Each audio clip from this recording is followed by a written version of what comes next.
Hello everyone, in this video I will compare MyTunes AI and Suno AI.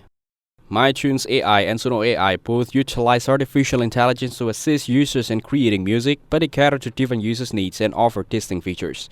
MyTunes AI Music Generator is a creative app that lets you turn text prompts into original songs across various genres like pop, rap, and rock. It also offers AI-generated covers of existing songs, adding a fun twist to your music experience.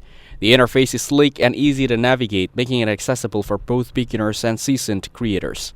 While the app provides a range of features, some users have reported issues with glitches, especially when selecting songs with backup vocals.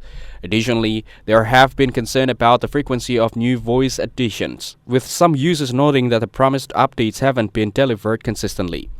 Suno AI is an innovative music generation platform that allows users to create full-length songs from the text prompts, offering genres like pop, rock, and hip-hop.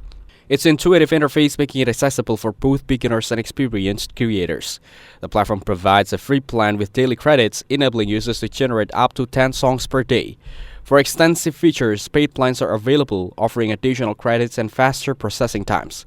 While Suno AI's output are impressive, some users have noted that the generated music lacks the emotional depth and authenticity of human-created songs. Additionally, there have been concerns regarding the platform's use of copyrighted material for training its AI models, leading to legal challenges. Overall, Suno AI is better for creating original, full-length songs, while MyTunes AI is more for fun AI-generated covers. Thanks for watching. Don't forget to like and subscribe for more videos like this.